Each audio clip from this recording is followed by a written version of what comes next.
오늘 함께 볼 하나님의 말씀은 창세기 27장 1에서 26절까지인데요.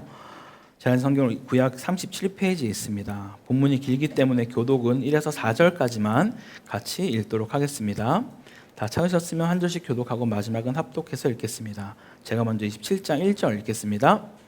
이삭이 나이가 많아 눈이 어두워 잘 보지 못하더니 맏아들 에서를 불러 이르되 내 아들아 하매 그가 이르되 내가 여기 있나이다 하니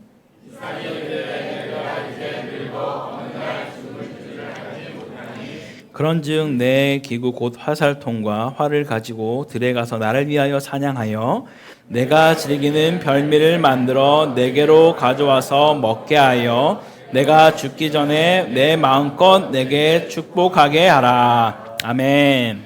할렐루야. 오늘 변함없이 말씀을 사모함으로 또 예배자로 나오신 모든 성도님들에게 은혜와 평강이 가득하기를 간절히 소망합니다. 우리 잠시 오셨든지 오랜만에 오셨든지 상관없이 오늘 각자에게 말씀하신 하나님의 음성을 꼭 듣고 가는 복된 시간 되기를 바랍니다. 우리는 종종 뉴스나 사회면 기사들을 통해 어떤 사람들이 자신이 원하는 것을 얻기 위해 믿기 어려울 정도로 비리와 불법을 저지르는 모습을 보게 됩니다. 특히 돈, 명예, 권력과 관련된 일이라면 앞뒤 가리지 않고 심지어 인간의 양심과 윤리를 저버리는 행동까지 서슴지 않는 모습들을 우리는 종종 보게 됩니다. 어떤 사람은 회사에서 승진하기 위해 동료를 끌어내려 이간질을 하고 또 어떤 이는 자녀의 입시를 위해 위장이혼을 감행하기도 합니다. 가족조차도 도구로 삼고 인간성조차 희생하며 욕망을 채우는 그런 현실은 우리를 참으로 놀랍게 합니다. 어떤 이들은 보험금을 타기 위해 일부러 사고를 내고 극단적으로 가족의 생명까지도 손에 쥔 계산기 위에 올려놓는 그런 끔찍한 결정을 하기도 합니다. 그런 뉴스를 볼 때마다 우리는 치를 떨며 말을 하죠. 어떻게 사람이 저럴 수 있을까라고 말이죠. 그런데 정말 안타까운 사실은 이런 욕망의 본질이 신앙의 이름으로도 포장되고 있다라는 것이죠. 교회 안에도 신앙을 하나님께 복받기 위한 수단으로 여기는 모습들이 적지 않게 보여지고 있다라는 겁니다. 예를 들어 내가 하나님께 기도했고 봉사했고 헌신했기 때문에 이 정도 했으면 하나님이 나에게 이걸 해주셔야 하는 거 아닌가요? 라고 말하는 이들도 있습니다. 하나님은 사랑이시고 복 주는 분이 맞으시지만 하나님은 결코 거래 대상이 아닙니다. 그러나 신앙을 거래로 삼는 그런 태도는 우리를 기복주의로 신앙을 왜곡한 믿음으로 끌고 가게 되어 있다는 것이죠. 심지어는 범죄나 불이한 수익을 감추기 위해서 감사원금이라는 이름으로 포장을 하기도 하고 불법적인 사업을 하면서도 목사님 잘되게 기도해 주세요라는 말을 쉽게 내뱉는 경우도 있다라는 것이죠. 그리고 때로는 저와 같은 목회자들조차도 복을 약속하며 사람의 열심과 헌신을 영적 투자처럼 설교를 하기도 합니다. 우리 안에 영적인 분별력이 무뎌지면 이 신앙마저 복을 위한 수단으로 전락해버릴 수 있다는 사실을 우리는 반드시 기억해야만 합니다. 사람은 자신이 원하는 걸 얻기 위해 놀라울 정도로 합리화를 합니다. 거짓을 선이라 믿고 불의를 의로 포장하기도 합니다. 그리고 심지어 그 대상이 하나님일지라도 우리는 그분을 도구하려는 그런 유혹 앞에 결코 자유롭지 않습니다. 그런데 성경에도 바로 이런 위기 순간을 마주한 한 가족이 나옵니다. 누굴까요? 바로 이삭과 리브가 그리고 그 두 아들 에서와 야곱의 이야기입니다. 이들은 이미 하나님께서 약속의 말씀을 들었고 하나님의 살아계심을 수차례 경험한 자들이었습니다. 그렇기에 그분의 뜻을 신뢰하고 기다리며 순종하는 것이 마땅했음에도 불구하고 오히려 이들은 자신이 원하는 그 복을 얻기 위해서 타협하고 속이고 심지어는 하나님의 이름까지 거짓의 도구로 사용하는 비극적인 선택을 하고 마는 것이죠. 왜 그랬을까요? 도대체 이들이 보인 영적 실명 상태는 어디서부터 시작된 것일까요? 그리고 우리는 이들과 얼마나 다른 모습으로 살아가고 있을까요? 오늘 본문 말씀을 통해 하나님 우리에게 거울을 들이대고 있습니다. 이 말씀을 통해 우리 자신을 비추고 복을 얻기 위해 하나님을 수단으로 삼는 왜곡된 신앙이 아니라 진짜 복의 근원이신 하나님 그분 자체를 붙드는 신앙으로 다시 돌아가기를 간절히 소망합니다. 첫 번째로 영적인 눈이 어두운 사람은 현실을 따라 살아갑니다. 우리가 가장 먼저 살펴볼 인물은 에서입니다. 그의 삶을 돌아보면 영적으로 눈이 어두운 자가 어떻게 현실의 흐름에 따라 살아가는지를 여실하게 볼 수 있습니다. 가장 먼저 떠오르는 장면이 있지 않습니까? 바로 창세기 25장에서 팥죽 한 그릇에 장자권을 팔아버린 에서의 모습입니다. 여러분, 이 사건은 단순히 배가 고픈 상태에서 일시적인 어떤 감정의 폭발이 아니었습니다. 성경은 에서가 장자의 명분을 가볍게 여겼더라라고 말을 하고 있죠. 그 말은 곧 그의 마음 깊은 곳에서 이미 오래전부터 장자권에 대한 경외심이나 책임감이 전혀 없었음을 이야기해주고 있다라고 말씀드렸습니다.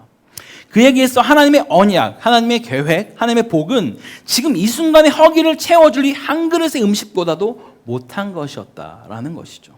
그는 신앙의 가치를 현실의 필요와 감정 앞에 그냥 헌신짝처럼 던져버리는 자가 바로 에서였습니다. 그런데 여기서 끝이 아닙니다. 에서의 삶에는 또 하나의 눈에 띄는 반복적인 특징이 있죠. 바로 사냥입니다. 당시 주된 생업은 제가 목축업이라고 말씀드렸습니다. 사냥은 생계를 위한 일이라기보다는 즉각적인 그 쾌감과 성취감을 추구하는 활동이었다라는 거예요. 성경이 사냥에 대해 전반적으로 부정적으로 표현하고 있지는 않지만 이 창세기에서만큼은 그렇게 긍정적으로 말하고 있지는 않습니다. 근데 이 에서에게는 이 사냥이 어떤 삶 속에서 취미가 아니라 삶의 중심이었다라는 거예요. 그는 하나님의 뜻이나 경건함에는 무관심했고 자신이 즐기는 일, 세상에서 멋있다고 여겨지는 것들에 대해서 자신의 삶을 내어주기 시작한 것입니다. 우리는 이런 모습을 통해 한 가지 사실을 깨달아야 합니다. 영적인 눈이 어두운 사람은 하나님보다 현실을 더 크게 보고 하나님의 뜻보다 자신이 원하는 것, 즉각적인 만족과 쾌락을 더 중요하게 여긴다는 것을 말입니다. 그의 삶의 방향이 언제나 지금 내가 원하는 것, 하나님의 때, 하나님의 방법, 하나님의 말씀은 고려 대상조차 되지 않았다라는 거예요. 근데 이것이 전부일까요? 아닙니다. 에서의 삶을 더 분명히 보여주는 본문이 있는데요. 오늘 우리가 함께 읽지는 않았지만 창세기 26장 34, 35절을 같이 한번 보겠습니다. 시작. 에서가 40세 해쪽 속 엘론의 딸 바스맛을 아내로 맞이하였더니 그들이 이삭과 리브가의 마음에 근심이 되었더라. 여러분 보이십니까? 에서의 말보다 그의 행동이 그의 본질을 더 분명하게 드러내고 있습니다. 하나님이 경계하신 해족속, 즉 가나안 여인을 한 사람도 아니라 두 사람을 아내로 맞이하게 되는 것이죠. 에서가 아버지 어머니로부터 그 두 분이 어떻게 결혼했는지를 정말 수도 없이 들었을 겁니다. 하나님이 어떻게 리브가를 예비하셨고 가나안 여인과 결혼을 금하시고 친족 중에서 아내를 택하게 하셨는지 반복적으로 정말 귀에 못이 박히도록 에서가 들었을 겁니다. 그 이야기는 이삭의 인생에 있어서 가장 정말 뜻깊은 간증 중에 하나였을 겁니다. 그런데 에서가 어땠을까요? 그는 그 믿음의 유산을 한낱 전설이나 옛 이야기처럼 여겨버렸습니다. 하나님의 뜻은 안중에도 없었고 자신에게 끌리는 여자, 자신을 좋아하는 여자를 마구잡이로 그냥 아내로 삼기 시작했다라는 것이죠. 가나안 여인의 우상 숭배, 타락한 삶의 방식이 언약의 순수성을 얼마나 훼손하는지를 알면서도 그는 쾌락과 인간적 유익을 택하고 마는 것이죠. 그는 하나님 앞에서 구별되고 거룩한 삶을 택하기보다 세상과 똑같은 삶, 아니 세상보다 더 물질적이고 현실적인 삶을 살았던 자가 에서였습니다. 그는 단순히 눈이 어두운 것뿐만 아니라 자발적으로 영적인 가치를 외면하고 현실만을 바라본 그런 인물이 바로 에서인 것이죠. 혹시 여기에서 우리는 우리 자신의 모습을 보고 있지는 않으십니까? 분명히 하나님의 뜻이 무엇인지 알고 있습니다. 하나님이 기뻐하지 않으시는 것도 알고 있습니다. 그런데도 현실의 이익이 더 커 보이고 당장의 쾌락이 더 좋아 보이기에 하나님의 뜻을 제쳐두고 선택해버리는 그런 경우는 여러분 없으셨습니까? 현실은 당장 달콤하고 만족스럽게 느껴질 수 있지만 그 길의 끝에는 하나님의 마음을 근심케 하는 열매만이 맺힐 뿐입니다. 사랑하는 여러분, 하나님의 사람은 현실을 따라 살아가는 사람이 아닙니다. 우리는 세상 사람들과는 달라야만 하는 것이죠. 하나님의 뜻이 무엇인지 알고 그것을 선택할 수 있는 그 용기와 믿음을 가진 자들이 되어야 할 줄 믿습니다. 오늘 이 말씀을 통해 혹시 내 삶의 방향이 에서처럼 지금 내가 원하는 것만 쫓고 있었다라면 이 시간 돌이킬 수 있길 바랍니다. 그리고 다시 영적인 눈을 떠서 하나님의 시선을 회복하는 자로 나갈 수 있기를 간절히 소망합니다. 두 번째로 영적인 눈이 어두운 사람은 기준을 잃어버립니다. 두 번째로 함께 볼 인물은 바로 이삭입니다. 오늘 본문에서 영적인 눈이 어두워졌다는 주제에 가장 직접적인 연관이 있는 인물이 바로 이삭이죠. 우리가 1절을 다시 한번 같이 읽어보겠습니다. 시작. 이삭이 나이가 많아 눈이 어두워 잘 보지 못하더니 맏아들 에서를 불러 이르되, 성경은 이삭이 나이가 많아 시력이 약해졌다라고 설명합니다. 당시 이삭의 나이는 137세입니다. 육체적으로 눈이 어두워졌지만 문제는 단순한 육신의 노화가 아니라 그의 영적 분별력까지도 함께 흐려졌다라는 거예요. 성경에서 눈이 어두워졌다라는 표현은 단순한 시각적 문제를 넘어서 영적으로 분별하지 못한 상태를 자주 상징하고 있습니다. 사무엘상 3장에서 엘리 제사장의 눈이 어두워졌다라고 말할 때 그는 자녀들의 죄를 바로 보지 못하였고 하나님의 뜻을 제대로 분별하지 못하는 그런 영적인 어두운 상태에 있었다라는 것이죠. 뿐만 아닙니다. 이 성경 안에서 날에 대한 어둠에 대한 표현들을 할 때도 항상 영적인 어둠을 같이 동반하고 있습니다. 다윗이 밧세바를 범하게 된 때도 날이 저물 무렵이라는 시점이 나오고요. 가룟 유다가 예수를 팔러 나갈 때도 성경은 굳이 그때는 밤이러라 라고 그 말을 붙이고 있습니다. 영적인 어둠은 곧 기준 상실을 의미하고 있다라는 것이죠. 이삭을 보십시오. 그는 한때 가나안 여인을 멀리하고 하나님의 뜻을 구하며 결혼의 순결함을 지켰던 그런 자였습니다. 아내 리브가를 얻기까지 얼마나 철저하게 그가 하나님의 뜻을 따른 자였습니까? 말 그대로 지금 시대였더라면 이 크리스천 결혼 특강 강사로 곳곳에 불러다니며 전할 수 있는 그런 자였을지도 모르겠습니다. 하지만 지금 그가 어떤 모습을 보이고 있죠? 아들 에서가 해쪽 속 여인 한 명도 아니라 둘과 결혼해 버렸는데도 아무 말도 하지 못하고 그저 근심만 하고 있다라고 말합니다. 그토록 철저했던 사람이 정작 자신의 아들 문제는 영적 민감성을 잃어버리고 그 기준을 지키지 못하고 있다라는 거예요. 이삭의 영적 무덤은 여기서 끝이 아닙니다. 2절부터 4절을 보게 되면 이삭은 이렇게 말합니다.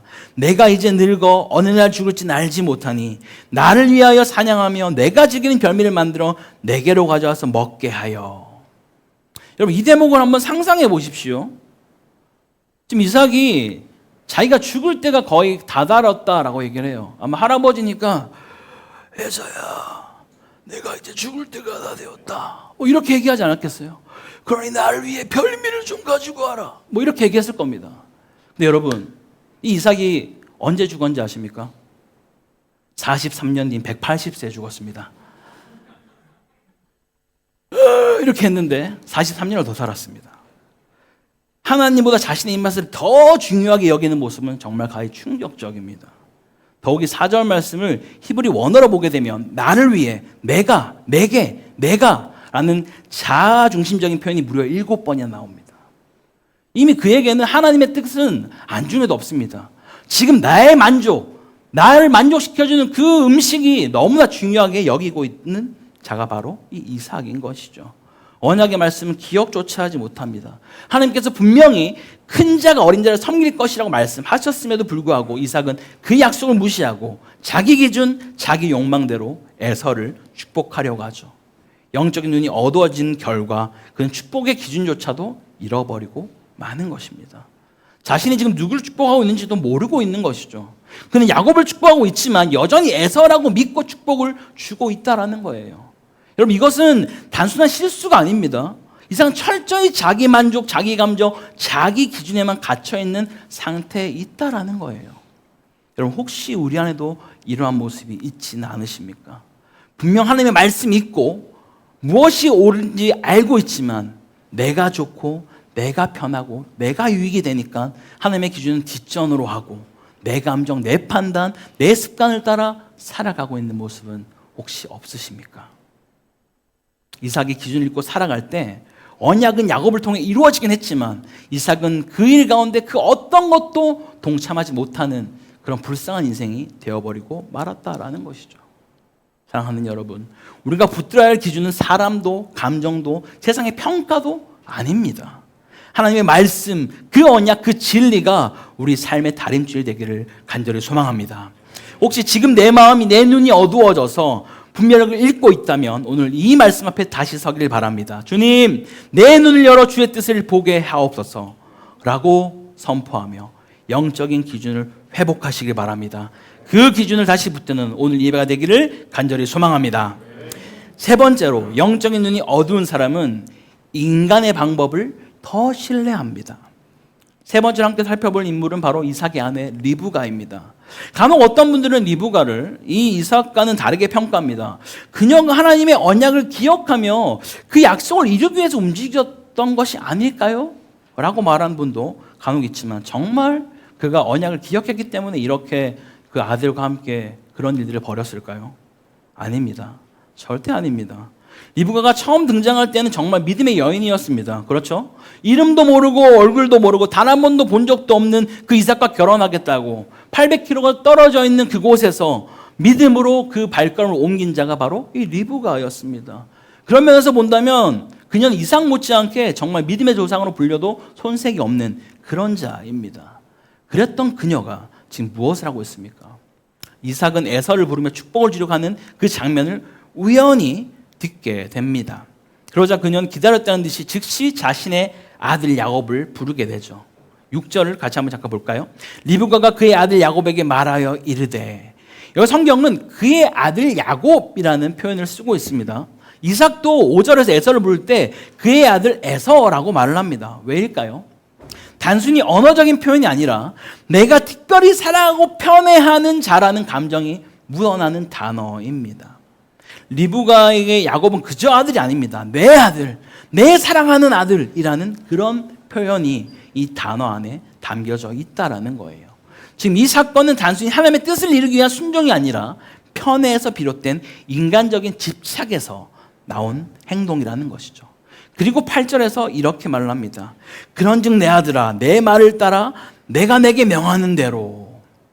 여기서 그런즉이라는 이 히브리어 표현은요, 화제를 전환하여서 이제 본론을 말할 때 쓰는 그런 표현입니다. 다시 말하면 말투가 바뀐다는 거예요. 엄마의 눈빛이 변하고 톤이 바뀌는 거죠. 야곱을 불렀어요. 지금 보니까 너희 아버지가 에서에게 별미를 만들어 오면 복을 준다고 말하는데, 자, 정신 차려. 내 눈 똑바로 보고 집중해. 틀리면 큰일 나는 거야. 라고 지금 화제를 완전 바꿔서 말하고 있는 거예요. 그냥 야곱에게 2마리 염소를 가져오라고 말합니다. 왜 하필 2마리일까요? 그때 당시 이 염소가 들짐승과 맛이 가장 비슷했다라고 해요. 그럼에도 불구하고 왜 2마리일까요? 별미를 만들기 위해서는 가장 좋은 부위가 필요하죠. 1마리는 부족했던 거예요. 그래서 2마리를 가져오라고 이야기를 합니다. 리브가는 지금 놀라울 만큼 치밀하게 계획적으로 이 계략을 설계하고 있다는 거예요. 그리고 무엇보다 정말 무서운 말이 나옵니다.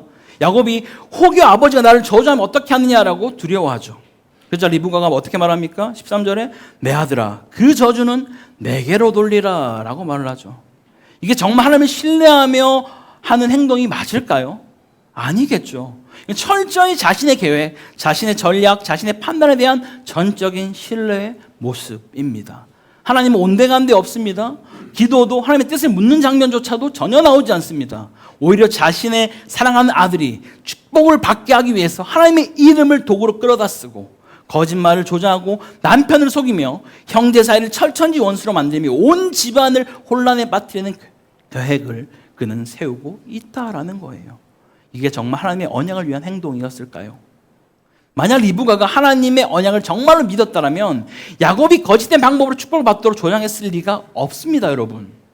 그냥 오히려 이삭을 붙들고 그를 때리든 정신 차리라고 말하면서 도대체 우리가 약속 들었던 거 기억나지 않냐고, 지금 당신 누구에게 축복을 주려고 하냐고 정신 차리라고 울면서 소리치며 그렇게 부르짖어야 하는 것이 원래 모습이었겠죠. 하지만 그녀는 그렇게 하지 않았습니다. 그녀는 하나님의 뜻은 좋은데 하나님의 방법은 너무 느리고 답답하니 내가 조금은 도와줘야겠다 라는 위험한 생각에 빠지고 만 것이죠. 결국 그녀는 자신의 계획대로 야곱이 축복을 받게 하긴 합니다. 하지만 그 대가가 어떻습니까, 여러분? 야곱은 당장 집에서 도망쳐야만 했습니다. 며칠 머물다가 돌아오라고 했지만 20년을 거기서 머물게 되고 결국 리브가는 살아 생전에 더 이상 야곱을 볼 수 없는 채로 그의 생을 마감하게 됩니다. 그곳에 가서 외삼촌 라반에게 속고 속으며 수모를 당하고 그런 정말 어려운 삶을 살게 되는 야곱의 모습을 우리는 알고 있습니다. 이게 정말 하나님의 방법이었을까요? 이게 하나님이 기뻐하는 방식이었을까요?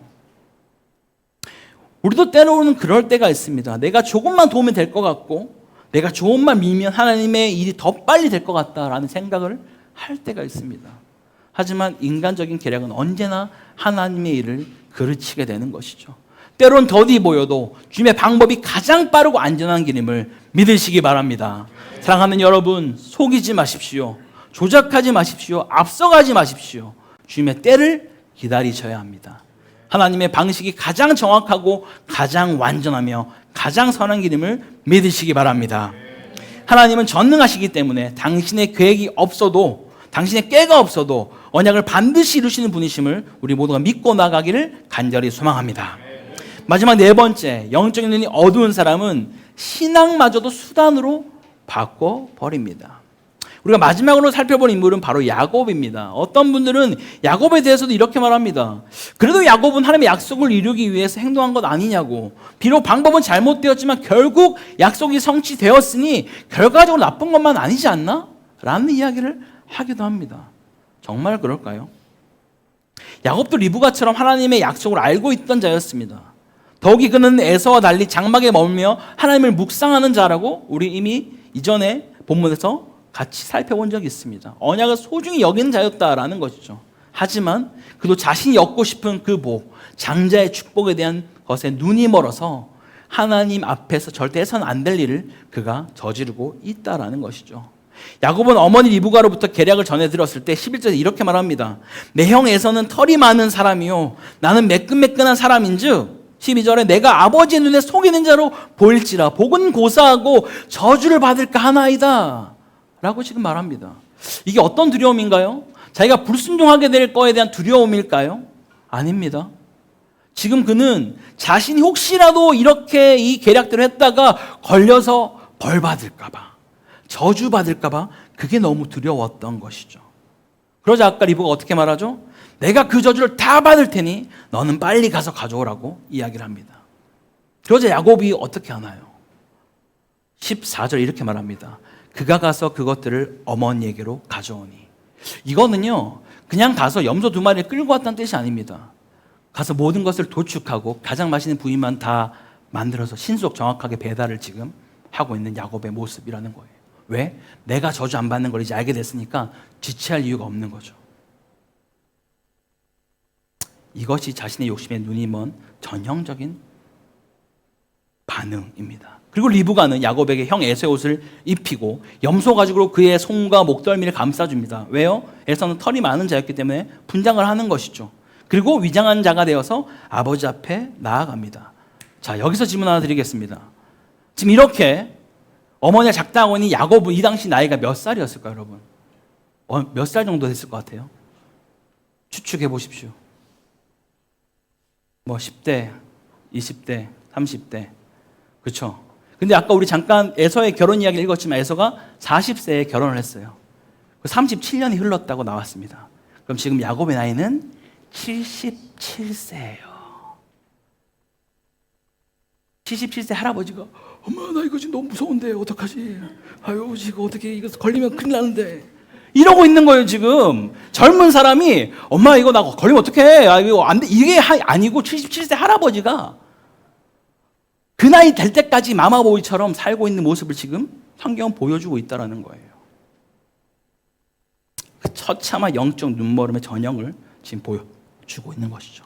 그리고 결정적으로 이삭이 넌 어떻게 이렇게 빨리 짐승을 잡아왔느냐라고 물었을 때 야곱은 정말로 넘지 말아야 할 선을 넘고 맙니다.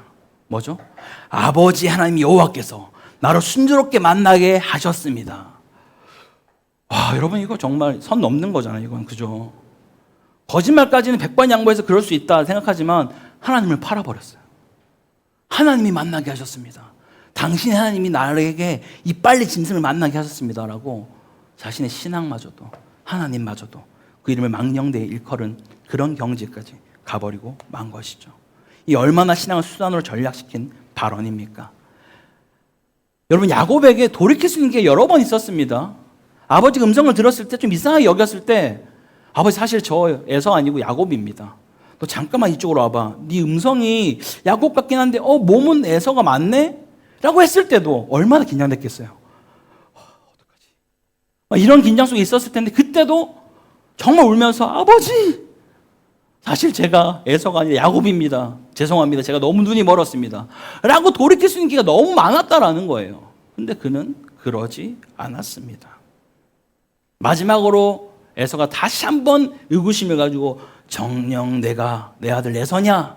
라고 물었을 때도 그는 그렇게 돌이키지 않습니다. 여러분, 이것은 단순한 교활함이나 치졸함의 문제가 아닙니다.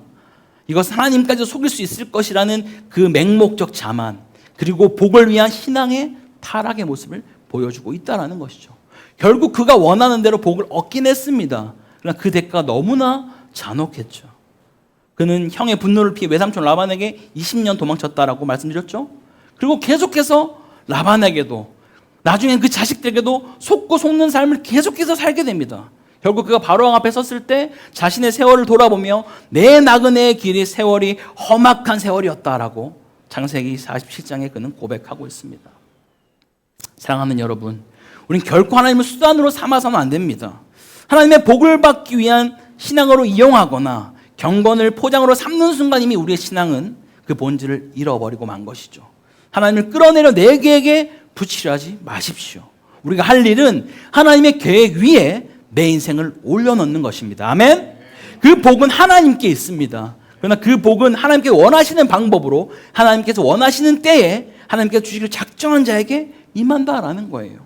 그 방법은 정직이어야 하고, 그 동기는 거룩해야 하며, 그 중심은 하나님이어야 하는 줄 믿습니다.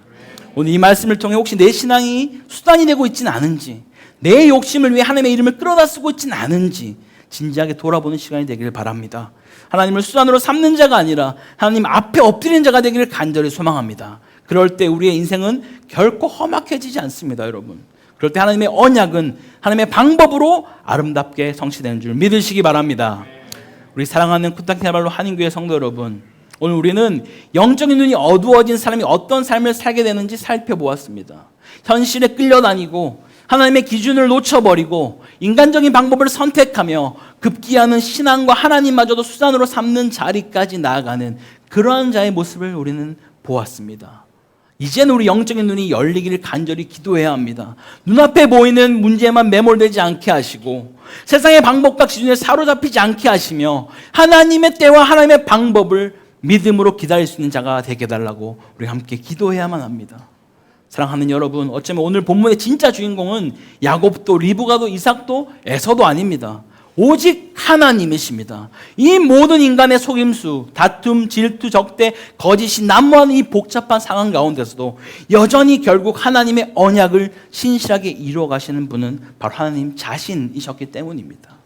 만약 그 언약이 인간의 자격이나 도덕성 계획에 따라 진행되는 것이었다면 이미 그 언약은 오래전에 무너졌을 겁니다. 그럼 하나님의 신실하심은 사람의 실패 어둠을 넘어서 언약을 지켜내시고 반드시 이루시는 분이심을 믿으시기 바랍니다. 그러므로 기억하십시오. 하나님이 주시는 그 복은 사람의 꾀나 계획을 따라 얻어지는 것이 아닙니다. 모든 복은 하나님께로부터 나옵니다. 하나님께로 나와야 그것이 진짜 복인 것이죠. 복을 쫓아다니는 인생이 아니라 복의 근원이신 하나님을 붙들고 동행하며 살아가는 우리 모두가 되기를 주의 이름으로 간절히 축원합니다. 우리 함께 같이 기도하기 원합니다. 하나님, 우리 안에 영적인 눈이 열려지길 원합니다. 내 눈이 어둡고 침침하여서 바라봐야 할 것을 보지 못하는 자가 되지 않게 하시고 영적인 통찰력과 믿음의 눈을 부어달라고 기도합시다. 복의 근원이신 하나님만을 붙들고 나아갈 수 있는 자가 되게 해달라고 함께 기도합시다. 복을 얻기 위한 수단으로 하나님을 이용하는 자가 아니라 하나님 그분 자신은 내 인생 가장 큰 복으로 삼는 믿음을 허락해달라고 기도합시다. 하나님의 언약을 신뢰하며 살아갈 수 있도록 기도합시다. 상황이 어둡고 답답할수록 더 깊이 하나님의 언약을 붙들고 나의 계획보다 하나님의 약속과 방법을 기다리는 신앙이 되게 해달라고 우리 주님 한번 잡고 간절히 기도하겠습니다. 주여, 하나님 아버지 감사합니다. 주님, 이 시간 우리 또 간절히 기도하며 나아가는 것은 하나님, 우리의 인생 가운데 때로 우리가 정말 영적 민감에 깨어있지 못하여서 우리의 눈이 어두워지고 영적인 분별력이 어두워져서 하나님 원치 않는 그 길로 가려고 할 때가 있습니다. 주님, 그럴 때마다 우리가 다시 한번 내 삶 가운데 내가 있는 자리, 내가 바라봐야 될 것이 무엇인지 바라보게 하여 주시고 정말 깨어서 세상과 현실의 그 사람의 방법이 이끌려 나아가는 것이 아니라 하나님의 뜻과 타이밍을 분별할 수 있는 그런 영적인 분별력을 믿음의 눈을 우리 가운데 허락하여 주시옵소서. 그래서 복의 근원이신 그 주님을 붙들고 복을 쫓아가는 삶이 아니라 복 대신 그 하나님 앞에 날마다 거하며 주와 동행하며 살아갈 수 있는 그런 복된 인생들로 우리 인도하여 주시옵소서. 우리의 삶의 기준이 세상의 다른 어떤 것이 아니라 주님만이 우리의 삶의 다림줄이 되어지는 복된 은혜의 삶으로 살아가게 하여 주시옵소서. 때로는 상황이 어둡고 답답할수록 우리가 더 깊이 하나님을 신뢰하게 하시고 나의 계획보다 하나님의 약속과 방법을 더 의지하며 나갈 수 있는 복된 인생들로 우리 삶을 인도하여 주시옵소서. 그렇게 하시면 주님을 찬양합니다. 주님 가운데 말씀하여 주시고 깨닫게 하여 주시고 날마다 주와 동행하며 주님의 그 음성을 따라서 한 걸음 한 걸음 나아갈 수 있는 복된 인생들로, 그런 가정으로, 그런 교회로 우리를 삼아주시고 인도하여 주시옵소서. 사랑과 인자 풍성하신 하나님 아버지, 오늘 말씀을 통해 저희 영적인 눈이 얼마나 쉽게 어두워질 수 있는지 보게 하심을 감사합니다.